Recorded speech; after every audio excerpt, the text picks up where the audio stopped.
Hey there, so today we have another review. This is a beer from Jester King. Thank you to Bobby. This is their Hazy IPA, 6.7%. One on the website, it's a bunch of hops on there, but then again, that was a batch produced 2 years ago. So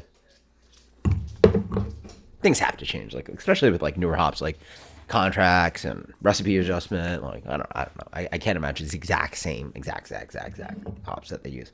Then again, that was the blog post I found 2 years ago. They tend to seem to do more recent blog posts, so maybe there's more recent one. I just didn't look for it. Anyway, beer looks proper, right? Super nice, kind of a pale straw to like gold color, but super milky. This is modern haze. Like this is new haze. Yeah, that's super hazy. That's stupid hazy. Ooh, it smells good though. Yeah, super bright. That is, what is that?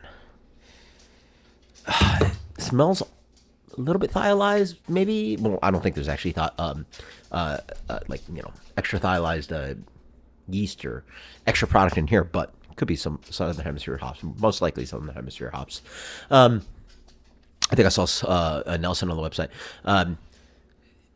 Bright, kind of like Meyer lemon, big juicy Sauvignon Blanc character, cotton candy grapes, white grape, Sauvignon Blanc, big green melon notes of honeydew. Almost like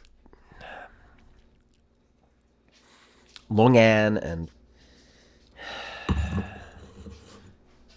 yeah, somewhere around longan, lychee, starfruit, kiwi, all that freaking exotic, delicious stuff. Smells awesome. That's a great, insane nose.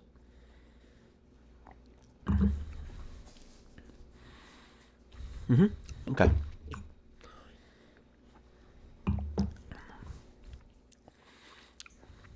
Big, creamy mouthfeel for a beer that's not that big, like 6.7, like sits around.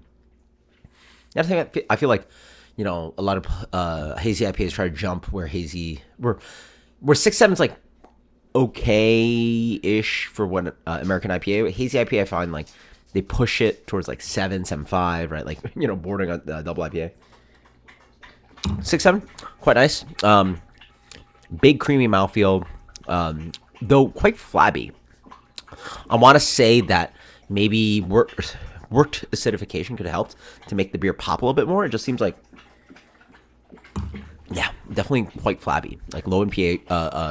Higher in pH, and the beer finishes just like despite the bright kind of vibrant aromatics, the beer ends up very how do you describe it, like porgy on the palate, if that makes sense. It's very like singular, creamy, but like flat, like sort of like eating grits without salt or cheese and fat, like eating plain oatmeal, just like plain old steel cut oatmeals, no spices, no sugar, no nothing, no additives, right? Like it just has this, which makes sense. Like if you eat a lot of oats, without like extra oomph back and forth, anything, pushing it either way with acidity or fruit or spices, it's going to get a little flabby. So the beer ends up a little flabby for me on the palate. It doesn't really zing.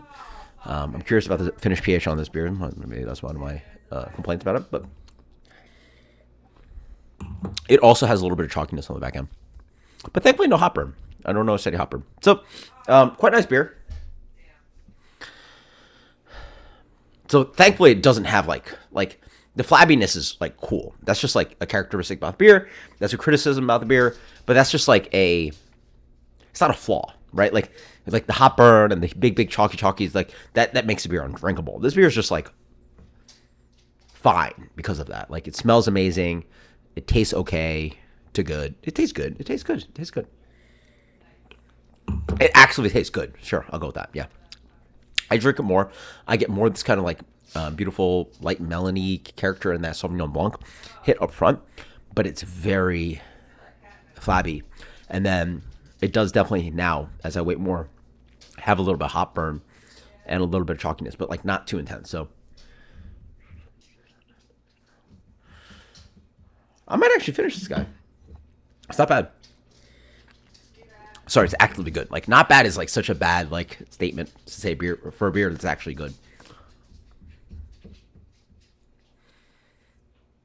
88.